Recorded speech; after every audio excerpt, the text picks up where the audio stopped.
Hello, everyone. Welcome to Construction Technology Podcast. Happy Friday. You're here with Luigi, CEO of Provision. I have my co-host Mike from Build Vision, Andrew from Join, and we're joined by special guest Chris Murphy from Consigli. Chris, how are you? Good. How you guys doing? Very good. Thanks so much for joining. We are doing a Consigli? advanced pre-construction wrap-up debrief retro, and Chris was gracious enough to join us and give us his view of how the event went. Most of us were there, everyone except Mike, who couldn't make it. But we thought we would just do a retrospective of how the whole event went. Why don't I pass it off to Andrew just to tee us up on how the Consigli connection happened, and then we can go from there. Yes, Consigli, my favorite Boston-based, or outside of Boston-based general contractor. So we know a bunch of folks on the Consigli team and have for years. Chris and I connected at the conference. You and Rich gave a presentation on Monday that everyone was talking to me about. You know, you go to a conference, you ask people about the sessions, and usually the answer is like, well, I haven't been to any, or, you know, like, I didn't get a ton out of it, or like sort of like the baseline advancing pre-con is like, okay, people have the same problems we have, right? And there's sort of like a lot of validation that comes from that. But by comparison, multiple people were like, oh, we were really excited about the Consigli presentation we saw in the workshop after the first day of the pre-conference day.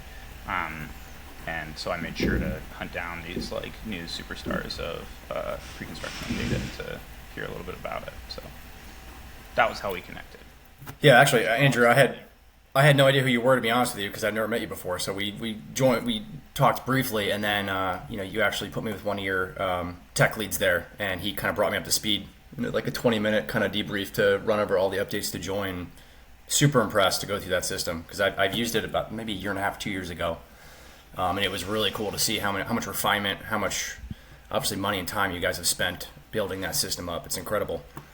Thank you. We can end the podcast right here. Is it commercial? Let's not All right, Commercial see you guys later. Yeah. Mike and Luigi are going to be in an open revolt here in a second. I'd love to hear about the presentation you gave. Maybe a quick summary there. I've run through the materials, but I don't know if Mike and Luigi are familiar with it. No, I didn't get a chance to see it, but I just heard good things from you, Andrew. Yeah, we did. I think so. Rich had like a 2-hour window at the conference and kind of brought me in at last minute to say like, hey, can we get you in there for the last like half hour or so to kind of review and kind of showcase what we're trying to build internally. And we started building this internal kind of smart hub system about maybe a month and a half, 2 months ago, when we actually set up our virtual machine environment, and we had an enterprise agreement with Claude, Anthropic's Claude set up, so we used Claude Code to build everything out.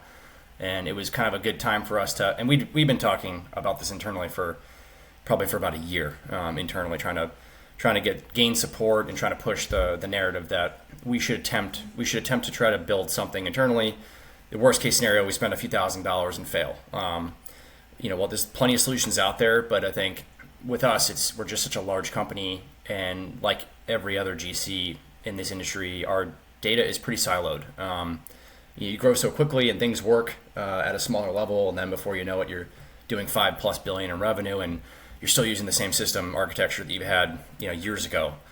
And we have really good information, really good data. It's just parsing through it, figuring out how to ingest it properly, and then how to pull it up in a quick manner that's relevant to everybody that you can utilize in your day-to-day. So for us, we were like, let's attempt to try to build something internally where we can start at a basic level, like let's just have a historical cost database. Let's have something where it kind of pulls in all of our recent budgets, all of our recent buy information, because we have a central purchasing group at Consigli, which is kind of unique. A lot of GCs, some do, some don't, but a lot use PXs and the PMs to kind of take care of that purchasing piece. Consigli has a central purchasing department. It helps us with the pre-qual stuff. It helps us not oversaturate a sub or have bias or preference. So it really helps with kind of keeping a balanced view on the market and making sure everyone's getting a piece of it, and that we form great relationships with subs. So, we started attempting to build a database to reference costs at a basic level, just updated stuff, and within a few weeks, we had that up and running successfully. And we used like a small sandbox set of like 10 to 20 projects to start off with at one of our regional offices up north. Worked out great. And what we learned during that month or so was really the data is the most important thing. If it's crap information in, it's crap information out. It's just, that's what we've kind of learned. And so a lot of the weeks were spent parsing through the data, structuring it so it could be referenced and quickly pulled up, making sure that it was just clean data. So that was the biggest lift. And now that we've kind of figured that piece out, now we're slowly adding more projects and kind of expanding the different capabilities of it beyond just cost modeling. Can I double click on that? When you say the quality of the data, what does that look like specifically? Is that I go into Excel, everyone classifies this line item differently, it's CSI here, it's uniformat here, it's not unified, like super specifically, what does it mean? Yeah, CSI format, like picking a format, sticking to it. And that was kind of like Rich's pitch for the first hour and a half of that workshop, was really going through and kind of saying like you have to pick a path and you have to standardize it and you have to stick to it. And the SOPs are really important to drive that home. So we have a lot of internal training. We have a learning and development team. We have Consigli University at Consigli. So it's very easy to push down really good SOPs and reinforce that into our younger groups. So that things just stay standardized. And so thankfully we have that set up, which means the data that we have is pretty structured and within reason of, we're not going to spend months trying to reorient stuff. So yeah, I think it's just sticking to a standard and really pushing that as the SOP across the board. So practically, when you're setting up your historical cost database, does that mean ingesting every estimate, taking all the line items, so every tab? I'm assuming that you do tab-based estimates in Excel? Yeah. So like every subcontractor has a tab. Does that mean then taking those out and saying, hey, we're going to standardize, we are going to do our, let's say, master format derivative code, and is someone going in each one and saying, oh, actually, we put this in MISC metals, but this really should be in rebar, or this should actually be in structural steel? Like, do you have a team poring over the data to make sure that it's aligned based on how Consigli does scopes? Yeah. We do have a team that has been doing some data migration pieces. So that's been underway for, I would say, 6+ months. We are switching a couple systems internally, some on the accounting side of things too, so that kind of goes hand in hand. So while we're doing that and switching over, we're parsing through that data and we're trying to basically clean it at the same time. And then we're really taking anything that's beyond, you're basically going from GMP level up for what we're pulling in as far as budgets. And you're talking about very detailed breakout budgets. We use Sage to build out our estimates right now. Pretty archaic system. But the detail is incredible, and the breakouts, all that stuff. And as long as you're exporting it as a standard CSV in a typical format, we're able to kind of rip that out, keep it standard, break the tables out, and it's just start ingesting information. So, and then when the next piece we're experimenting with now is like, how do you take that to the buyout stage when you get a lump sum number from a subcontractor for $20 million and there's only 2 breakouts? How do you compare that to your internal estimates and all the detailed breakouts that you're grasping for? You want to know price per square foot or price per linear foot of something.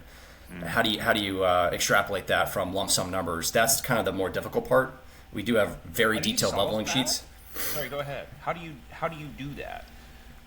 Yeah, that's where so many people wrestle with, right? And it always strikes me like you build up like Sage and other estimating platforms, even like more recently developed ones. Like you build out all this detail, but then you buy the job in like much like larger lumps, and so it's like I don't understand the numbers assigned to a linear foot of whatever are often appear to be a fiction, right? It might be sort of a fiction that has useful correspondence to the world, but it's like you don't buy a linear foot of whatever, like.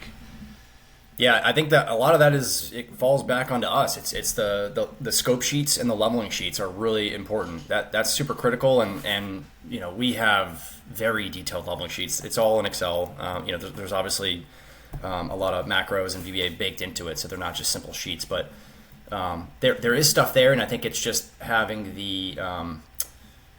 it's being structured enough where the estimators and the purchasers are really trying to break those things out. We have breakouts all over the place for all different types of bid packages, and it's really just trying to extract that information from the subs when you're on those calls or when you're doing those debriefs, descopes. That's the most important piece of it. there's no like magic recipe of like AI, look at this lump sum number and extrapolate these 30 breakouts we're trying to fetch. For those sorry, calls with subs, are you like recording them so that you can like extract that data out, like using a granola or anything? No, it's just funny because like a software sales team would 100% do that and then feed that into the channel, being like, "Hey, your ROI is 7 because your team told me on this call 6 months ago that if for every dollar saved you get X." That's a unique way to look at it. I mean, that could be. Most people in our industry don't like to be recorded. And I work specifically in private development. That's like the place where you just don't record. It's just not a common thing. You don't have an AI note taker. It's just off the cuff conversations, mostly driving some of this stuff. So that would be helpful to a certain extent. Is it living in your email at all? Are you having Claude like use the MCP of Microsoft Outlook to go like read your emails and responses from subcontractors to get context? No, not yet. We use Copilot. That is our front-facing security safe tool right now. Our virtual machine environment is using Anthropic's system, and we're slowly expanding that out to people internally as we build things out. But we wanted to. You could do incredible things with these frontier tools, and we wanted to keep it in a safe place where we could break stuff and experiment because we've already broken lots of things. So thankfully, we can back it up, and because it's a virtual machine environment, we can increase. If we need more power, we need more storage. It's very easy. We looked at doing some hardware implementations if we wanted to host that locally, but we decided to go the VM route. But I don't know. There's a lot you can do with these tools. So I would love for us to start providing more access to that on a corporate level. I mean, we're seeing a lot of our customers. We have like an agent that plugs into their Outlook inbox, and it just parses all the data for them. So instead of going in and seeing 100 unread emails in the morning, it's literally just a summary of it, and it contextualizes that knowledge graph to be like, and you can start seeing trends. It's really fascinating, and it's like, it is simplistic in the sense that you get like the way you can set it up, so you can like protect information, make sure it's secure. You guys are safe, like with the Anthropic Enterprise Agreement. You guys are safe to make sure like none of that's training a model. But it's interesting when you were like talking about like, hey, like we have all this, like you kind of have this like. You have this great data source, and then most of the conversations are happening like via text, or you're like walking up and talking to someone, or someone on the phone or email, and just like trying to get into that like intermediator is a challenge, I'm sure. I think that's the future, though. I think less email, less tabs, less programs, less everything, more centralized. That is kind of the goal of what our initiative is. We still exchange a lot of information via email, a lot of updates, a lot of even the meetings that large corporate companies have are just, I'm sure half those meetings could be cut if a dashboard could display that information a little bit more accurately. And so, I'm totally on the same page because too much gets lost in translation in email.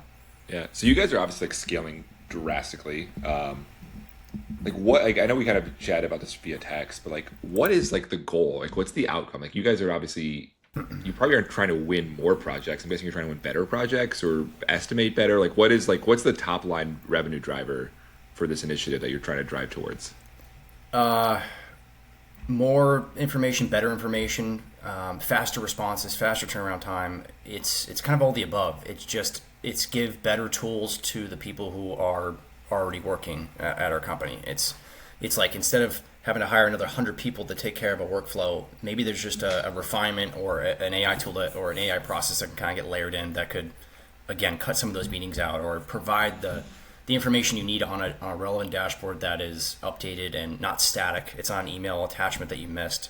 It's really just trying to keep people in the loop and synced up as live as possible. And then if it's like if you're on a phone call with like a subcontractor or even an owner or a developer, you want to be able to look up like, all right, price of square foot for a metal panel assembly is X. We just purchased it earlier this morning. Like you can confidently say that to that person, knowing that, hey, this is going to be a cheaper alternative to that cementitious panel that you're looking at or that assembly, and here's why. Like, if you can turn around a set of comps, the same day as opposed to taking 2 or 3 days or letting it slip a week, it's just cutting down the response rate, the time, and then I think that's going to lead to a lot more opportunities and a lot better responses from owners and developers. So obviously, Consigli is very advanced relative to some other market participants I see. Other GCs aren't doing this. I don't think they're putting up the resources to go into their historical cost data, normalize it so they can use it. I mean, it's very advanced. It's good. It's good data processes, like very, very, very prudent.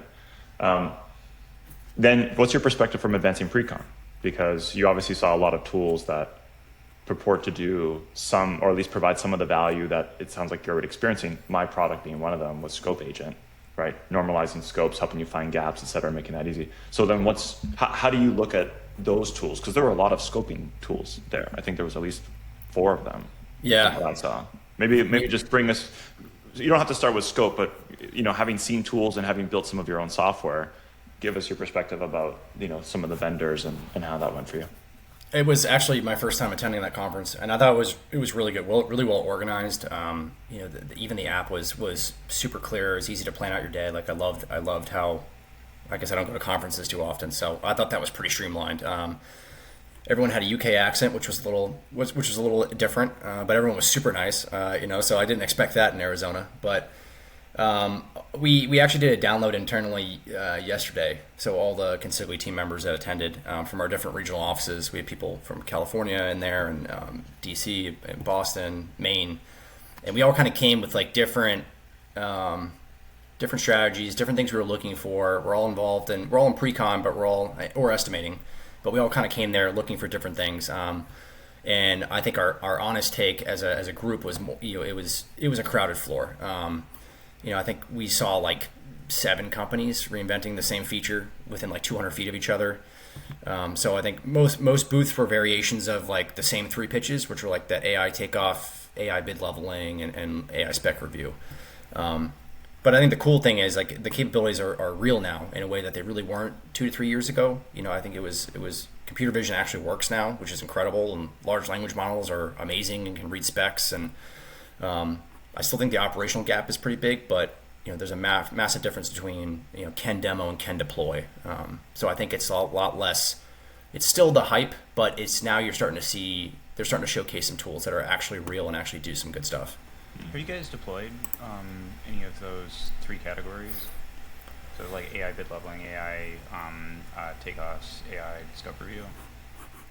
We use Toggle. So Toggle AI is really good. I think I tested that out like almost 2 years ago. And we do a lot of this internally at Consigli. We'll do a lot of pilots, and we'll break off different groups, and we'll kind of touch base again months later to kind of provide thoughts and feedback. And if it's a good pilot, we'll move it forward to another stage. But I think we do that pretty well. We're still trying to figure out how to a lot of people will be involved in multiple pilots and we don't even know it. And we're all like, oh, did you find this company? And they're like, yeah, I talked to them 2 months ago. So we're still trying to figure out that sync because we're just so large. But I think that was a really successful onboarding of a program that's really saved a lot of time. And we have a wide range of estimators. We have very experienced ones. We have very young ones coming out of school. And it seems to kind of hit all the bases with everybody. The older estimators are like, this is an AI until one of the chief estimators sits next to me. He's like, these tools aren't going to wow me until I'm not having to do door takeoffs anymore or door counts. And Toggle AI does that. Like it does all your counts. It summarizes everything. It calls out issues. So the door tagging situation was like, hey, he put his hand up. He's like, all right, this thing's pretty impressive. I use OST for multiple decades. Like this thing's awesome. So I think it's and we have SMEs and power users inside of our company that are helping kind of form that SOP, the standards, the different templating structures that you can have in Toggle. So that's helped a lot too. You need to have those people, the power users, the people who are always going to be behind it, do the trainings, provide the reinforcement. That's really important. That's what Consigli does really, really good.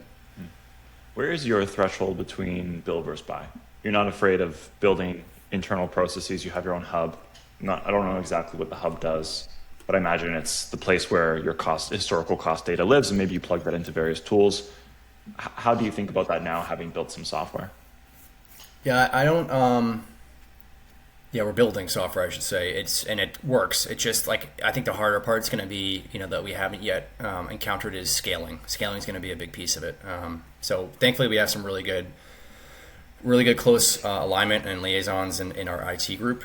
So we're experimenting with that now. We're starting to plug information in. We're starting to provide access on a limited basis. So we're going through that now. But I don't think this is like a pure build versus buy conversation. Like view it as like an understanding where like your differentiation kind of actually lives as a construction company.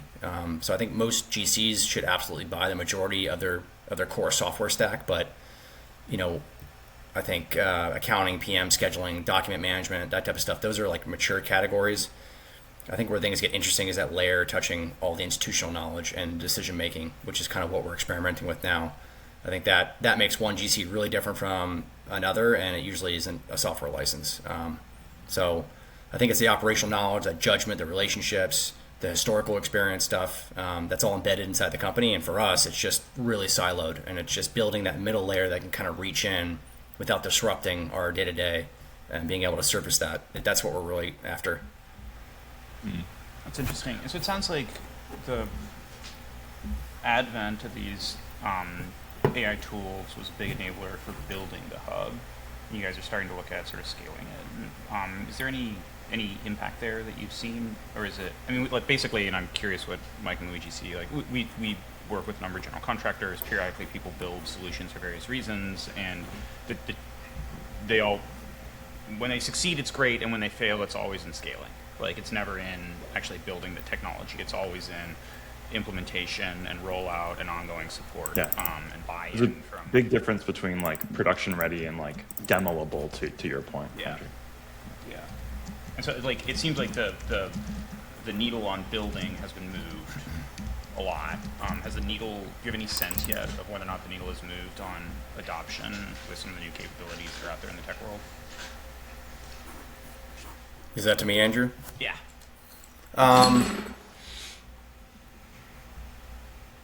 Yes and no. Like I don't think we want to like reinvent Procore. I think I'm going to answer your question, but we don't want to like reinvent Procore. I think everyone has to use that to a certain extent in our industry. That's kind of the generic bare bones basic, provides that cross operational kind of touch point for the field and for the office. But I think we want to enhance how our people operate inside and across those systems. That's kind of what we're really focused on. And I think the smartest firms will probably end up in a hybrid scenario, buying mature systems where it makes sense and then building strategically around the areas that actually differentiate them. So I think, and I don't think a chatbot or an LLM is going to, be the save all be all for some of these groups. But for us specifically, we have great costing information. It's just really tough to find it, to earth it, and to do it in a fast enough manner where it is still relevant in a conversation. And then pairing that with like lessons learned. We have a great lessons learned database. We have great SOPs on when a job closes. We do like a full day debrief with each team of like, what were the pain points? What was the friction? What were the wins? What worked? What didn't? We log all that information. But like surfacing that and like bringing it up and tying it to a new pursuit or a new opportunity or a similar job right down the street, that's the tough part. And I don't think there's anything like a software stack we can just go buy and like that just solves the problem. I think a lot of it is like us figuring out internally how best to do it. And the coolest part is we're not like selling this or marketing this to anybody. So we can kind of take our time and really figure out what works, what makes sense, and what we should focus on. I don't know if that answered your question, sorry. Like the tool doesn't have to serve, it has to serve Consigli, but it doesn't have to serve beyond Consigli, because the cost of building it has dropped so much. That's interesting. Yeah. Mike, Luigi, are you seeing more build versus buy? Yeah, totally. It's all we always see, like, I don't know. Yeah, I'm seeing small contractors take stabs at building, and they're building. They are. It takes nothing to spin up an account on Claude and build some software. Where they run into issues is the maintenance, and there ends up becoming a threshold that they cross where they spend a little bit more time than they anticipated on maintenance, and now it's an issue. So I can build something trivially, like we had a contractor client of ours who wanted to build a QR code scanner for job site registration, and they built it, but then as soon as they had some bugs, they're like, okay, I'm taking a step back, because I'm not a software maintainer and I'm not a software builder. So let me just go hire someone. I don't have to worry about this. When I see bigger enterprises, I haven't seen someone build software really, really well to the degree where they're deploying it across the whole organization, because like it is hard. It is hard to scale it, to make something production ready, to handle all the edge cases, to make, to put two-factor authentication, to feel safe that it's not being used incorrectly. It's hard, right? This is what software companies do. But I think the bar has become higher for software companies. You can't just simply provide like a chat agent and expect to get mega scale. You have to provide real differentiated value, and I think that's good. I think I know Luigi knows my position. I think there's like only really one moat left, and it's like the multi-party portion of it. Like if Chris and Consigli can spin up a internal hub that their team uses that doesn't need to go connect to the subcontractor's hub or the owner's hub, I think a lot of those are going to be spun up, and it's going to get better and better. I think that's kind of one challenge for software companies, and I think one challenge for contractors is like the token spend, and how do you actually like capture that? I sent Chris, I sent Andrew and Luigi like my forecasted Gemini spend through the end of the year, and we'll be close to like $100,000 a month just in Gemini spend, and we're having this like internal struggle. Like we had a software engineer, excuse me, spin up a full takeoff tool in a month. His cursor build was that the month that you excluded from the trend because it was so high? Yeah, he spent $1,800 in cursor tokens, spun up a full takeoff tool, fully active. We only specifically focus on mechanical electrical equipment, so it's not like counting doors. And I'm sitting there, I'm like, all right, well that was $2,000 spent. I want him to spend $2,000 every month, but I want to make sure he's pointed in the right direction. Because there's going to be this challenge with like not so good engineers that just burn tokens to burn tokens. And we saw that Amazon just released a report that their internal team had token metrics that it hit every quarter, and they were creating tools to just like burn through tokens to burn through tokens. So having said that, I'm curious, like, you know, as Consigli looks at this, is there a number like, hey, we're going to go spend $100,000 on Anthropic tokens this year, or is it $1 million? You don't have to share numbers, or is it like, hey, we're expecting to spend 10,000, and when does that when does that inflection happen? Because like me spending $100,000 a month on tokens, where I can theoretically distribute this across multiple people, will help your costs go down. Just curious how you think about that. I know it's kind of a lopsided question. It's funny because like we've been obviously trying to build stuff, and we've had lots of what we're calling the modules, but like it's just a hub and spoke kind of setup. Yeah. Smart hub, hosting it, custom type dashboard where you can have different metrics, pull in different things, have little cards basically with what module you want to be utilizing. So some of the modules that we put together are active or under development right now, and man, you know, like I've been working on one for almost 4 days now.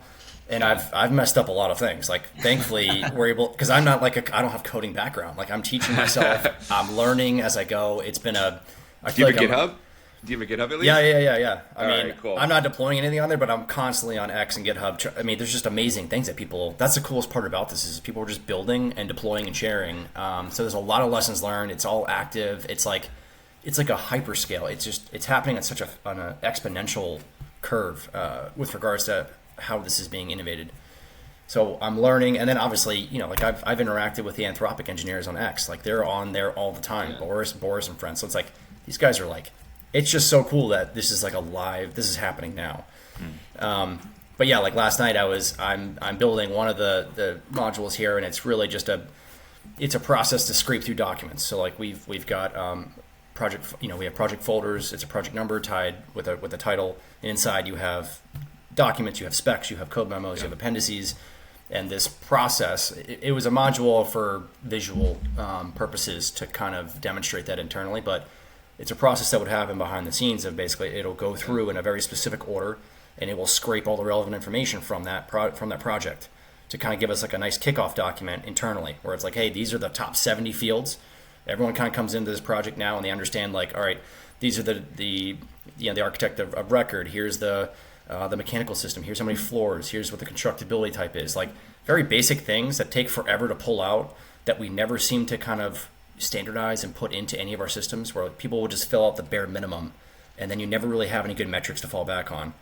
So that just building that out though. Last night I was actually sending a message to my CIO saying, hey, you know, I'm currently in development with this. You're going to see some API costs rocketing up here over the next few days.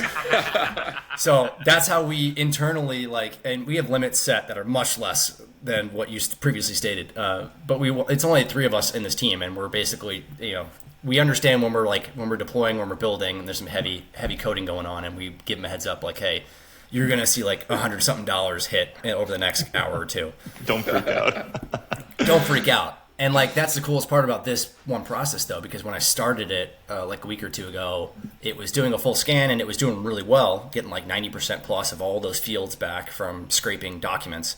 But it was costing like. What are we talking about here, by the way? Are we talking about like PDFs or are we talking about? Yeah, PDFs. Yep. And it's going through. It's kind of. I have a very specific instruction set of like start with the basic stuff. Start with like hit the specs, hit the code memos, hit the appendices, and then go into the drawings. But when you go into the drawings, only hit certain subsections of the drawings where you'll find your equipment schedules or where you'll find, So it's really just kind of pointing it in the direction of like what to do next. So it doesn't just start scanning 1,000-page, drawing set, right? Like that's the parsing cost of scanning, all that stuff it'll take forever and cost a fortune. And that's kind of what I started with. It was like $100 plus to scan one project, and now I'm down to like $10, which is really good. So I'm actually asking, Claude in the background, like how much does that process cost? Can we improve it by doing this? And because we have hundreds of projects, and we're going to want to grab all that information as new projects are formed. But if we can keep that cost down, and for $10 we can scan a project folder and kind of give like a kickoff document to our team, and they're already hitting the ground running. Plus, it's great metrics to tie everything back to for comps and stuff. Like that's worth it in my opinion. I want to go to the image that you shared with us last night via text. We were talking about the agenda for today. One of them was advancing pre-con. Chris generated this. This document's a lot to take in. Walk us through what's in here, Chris, and what your perspective is.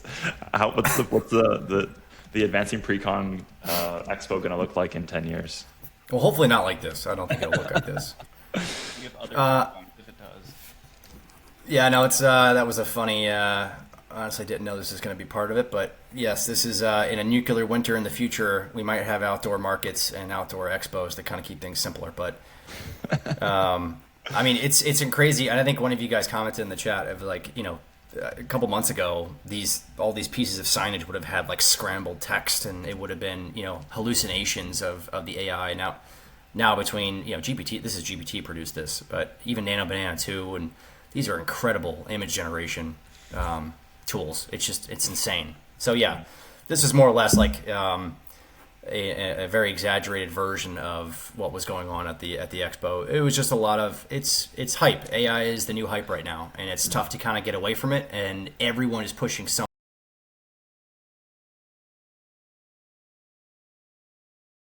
My goodness. Okay, we're back.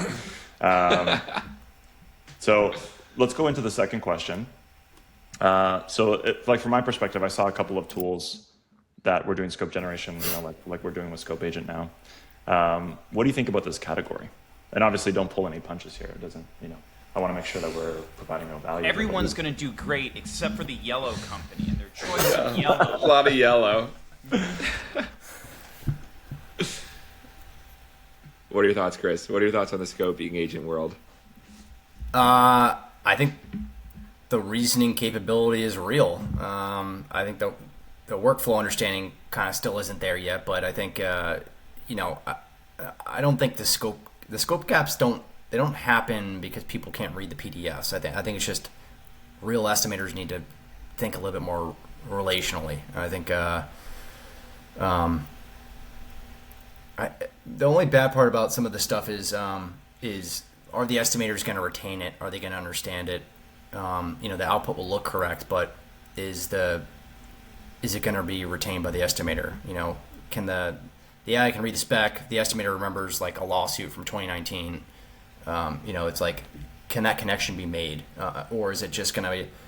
I think that, and I'm like rambling here, but I think that's the overarching issue with like AI is like, does it take away some of those missing pieces, those connections, and does it just automate stuff where the learning stops, or like that's my only kind of I guess, I don't know, drawback with it. I think it's incredible. The tools are incredible. I've taken a look at your tools. I think it saves a lot of time. I think the scope comparison tools are amazing. So as long as we can keep continuing to teach the basics and make sure the estimators understand the work and understand what's going on, I think that's going to be the hardest lift for us internally as a big GC. It's a common objection. I mean, like the way people do it now is they flip these drawings, they print them out, they flip them, they'll highlight various scopes, and they know that that goes to misc metals, and this one goes to flashing, and this one goes to fireproofing or fire stopping, etc. There's a real concern if you abstract over that, whether anything is really learned by the estimator in as much depth. Yes. And I think it's a real concern. It's fair. It's like the number one objection. It's like, well, I want my estimators to know the job. So, how do we balance that? Well, then how do you look at the trade-off, or maybe at least the... This is going to be a dumb question. Why, and I think firms fall on both sides of this, but why is the right answer for the estimator to know it? Don't you want the people who are going to manage the project to understand isn't that the most important person to understand how the scopes are divided? Yes, yes, but I think to buy it out properly and to understand the scope and to make sure things aren't missed and you're not double, triple, quadruple buying stuff out, that is some of the basics. A lot of the estimators don't work in the field. My career started in the field. I was a PE, APM. I built buildings from the ground up. So I learned so much about what was going on underground. SOE and foundations, systems, and that stuff I never would have learned unless I was in the field on a job building it for 3 years. I think there's just a lot of you can take from that, and I think not all estimators will go through that, nor have most. But I think how do you help them learn the basics of what it is to be an estimator, or what it used to be, I guess. I think it's just a whole different way to look at things, a different lens you have to put on.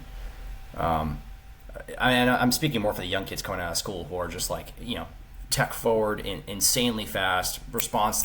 Everyone expects immediate responses now. So it's when you pair a young estimator to an older estimator, it's crazy. But I think there's a lot of shared learned experiences that can be traded off there. And I think it's how do you have the gray hairs kind of teach and reinforce the basics of some of the job principles. One of the things that jumped out to me, looking at all the we don't do a ton with scoping. We hear about it from our customers as a big pain point. Was the range of approaches where there's some very service forward offerings out there, and then there's some technology solution forward ones out there, and some you go to them, you say, hey, I need scopes, specs and drawings, send them back, look for gaps, give me a first draft to work with, and others like Provision, hey, we run this process, we want software to help with it, can we license the software, and then we'll drive the software and run our own processes on it. Does that change do those two camps change the calculus on how you learn, or any of this? I think shared retained knowledge. Yeah, go ahead. I think it does. I think it's just a different way to structure your staff and to understand those handoffs and how when purchasing comes in and when the estimator kind of stops. And for us, that's kind of a handoff that happens internally. Some GCs have PXs or PMs kind of work from the start all the way through, from pre-con all the way to inception of the project moving forward. So, and I've worked for those companies as well, the smaller all-in-one, dev GCs, where it's you're expected to kind of stay with the project before it's even a project, 2 years before it is, and then you're fully up to speed, and then you're actually buying out and scoping subs and making the phone calls. And so I've been through that. I don't know. I would prefer the process that we have, because it's just we're larger, we're dealing with more buyouts, more subs. I think that process works better when you have a central purchasing system. Now that I've been on this side, and I've been at Consigli for about 3 years now, it works better, and it also helps cut down on bias and all the weird things you get when you start buying out trades and you start, if you're I don't purchasing. think I'm biased if I give the work to the person who gives me the best sports tickets. That's objective. They were the best sports tickets, so they should get the job. Yeah, that's one way to handle things. Yeah, but it's also you guys see all right, what's their bonding capacity? Have we given them $20 million in work and they are only bonded for 10? It's weird things like that. And I think you're going to get a lot less sub-participation if the market knows that you only give to these two guys. That's a big piece of it, and they're going to stop. interacting with you. They're going to stop pricing stuff. They're not going to answer the phone. Like, that's a big piece of it too. You want to have that network, and I think that's a really, GCs don't. We know what we know, but we the sub interaction, the feedback that comes from the market is the most important thing. That's the most up to date. You can track trends. You can see where things are going. You understand some of the struggles. So it's like that piece is still super relevant and really important. And their relationships, I think, are definitely at the top there. Let's move on to takeoffs. There's a lot of takeoff solutions out there. You're a user of Toggle. Every day, well, maybe not every day, but at least once a week, I'm seeing a YC company that's coming out and launching a new takeoff tool, maybe for a specific trade. I saw one yesterday for concrete. I saw one that does, full high rises, so they're going sector based. What's your view? Is it saturated? Are there more problems to solve? And then, what's your view of the landscape? I don't know. I think computer vision has gotten like shockingly good. So I think workflow integration is still going to be the hard part with this, but I think the takeoff itself is becoming less valuable than like the decisions around that takeoff specifically. So I think it's empowering. I think it helps our teams operate more efficiently. I think there's less time spent, especially with Mike, you're talking about, MEP and taking off. Those drawings specifically are intense, and there's so much detail, and that is, MEP, FP, if you get into that world, it's like, that's 60% plus of the job. It's the most important, arguably, and usually why jobs don't move is tied a lot to that. So I think being able to allow the estimators to not spend a week doing physical takeoffs, and then instead dive into the drawings and like I said, pull up lessons learned or understand what other jobs were similar and why they worked or why they didn't, or working on just different pieces, aspects of the job itself is incredibly valuable. I think AI for takeoffs is the best way to use it, and we've had a lot of success in it with Toggle, and we still use OST and we still use a couple others, but like as we're sunsetting some and focusing on others, you could see that the time savings, and I think it's just you're able to kind of empower the estimators with better tools, and they can focus on what makes more sense for the project or the team itself. I don't think it feels super crowded. I'm not super educated in the AI takeoff world, but so I don't know. I can't comment on that. Yeah, that's fair. What's your view on? I was just going to ask one follow-up. Mike, you do go ahead. internally, like, AI-driven takeoffs, right? And and like, Chris, you could be like, Andrew, you're an idiot who's not from industry. This is totally wrong. But like, we look at OST and like we've considered integrating with them. And I looked at their like release log, and there was a 10-year gap between bug fixes, not major releases. There was 10 years there where the solution was essentially finished. But I was like, well, everybody's using it and it works, so like there's nothing left to do here. And it seems like maybe AI changes that somehow, but it seems like doing takeoffs, you're both producing the takeoff, but then you're also, like if someone has manually done a takeoff, I'm pretty confident that they understand everything that's in the job.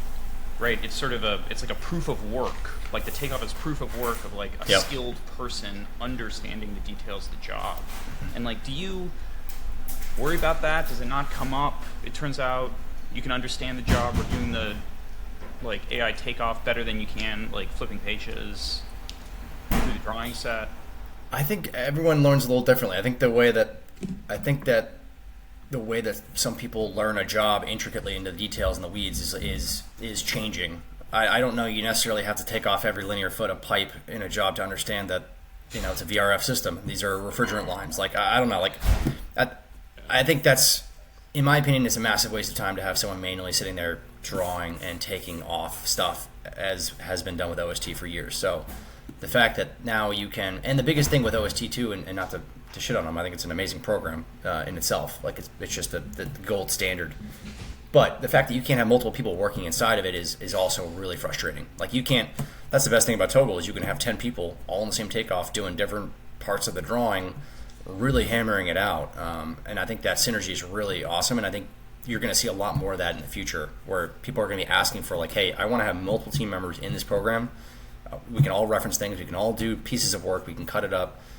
So I think that's incredibly, I don't know, efficient and definitely moving in the direction that we would want to see. My like contrarian position on this is it's like a problem that doesn't need to be solved or shouldn't be have to be solved. Like there's no reason why an owner creates a document set in a model, we compress it to a 2D process, we then send it to 3 general contractors who then send it to 10 different mechanical subcontractors, and all 10 mechanical subcontractors do a takeoff. Those 10 mechanical subcontractors send to their reps, they do a takeoff, when in reality the quantities are already verified, validated by the engineering firm. The owner is now paying to do 17 takeoffs, even though they already paid to do a takeoff. Yep. So my position on AI takeoff is it's a nice plug for what we have now. And I think in 5 years, maybe even 2 years, no one will even be talking about takeoff anymore, because the tooling that we have will be able to connect directly to the models, correctly to the BIM, correctly to the sources that need to be connected to. And that's going to be... Someone's doing a lot of MEP on like large projects. I can tell if like the model is coming up as the source of truth for what's in the... It's I amazing. agree. So I'm telling you right now, we like in the last 30 days, we went from Gemini, what are we, 3.1 Pro, not being able to read a grill diffuser that's overlaid on a ductwork to reading a grill diffuser overlaid on a ductwork out of the box. Yeah, that's pretty cool. So, well, why would I pay for another software? Like, I think the biggest issue is just the risk trade-off. That's the biggest piece of it. Right. I think a lot of the design teams are like, hey, all risk is with you guys. You own whatever pipe. We're not going to tell you the totals of anything, right? And then we do the same thing internally. We hold our takeoff information and we give it to the subs. And we say, like, you guys own all this because you're taking it off. It's really a whole lot of just risk. It's hot potato. So if you think about like how if you ever go to a Mac store, they have all the computers, the MacBooks at a certain angle, and what that does is it makes the user go in and like move it so they have ownership of it. One of the theses that we're like trying to explore is that's the same thing that happened in takeoff. Because go back to Chris's point, you can't just have like this output of like, hey, here's the output. This project's going to cost $10. Like the engineer, the estimator, someone needs to know what like the actual what's in the project or what's in the data. So what are things that technology can do to make people like feel ownership of that? So we've actually like thought of playing around with moving GRDs like 3 pixels off so that they would drag and drop it and put the GRD in the right location so they feel like they're actually validating where the data is. But it's like it's going to be like sexual harassment prevention training. Like, oh geez, that went real dark, real fast. And have to answer a quiz about the project before they can proceed to buy it out. But it's something good. Like again, like my first job at Turner, like my first 3 months, they gave me the binders of the spec books, and I had to read it all. Painful. And that's why I knew that we had this like double drainage system at the Eagles Stadium in Philadelphia, because that's like this. They had this weird layered system that still leaked.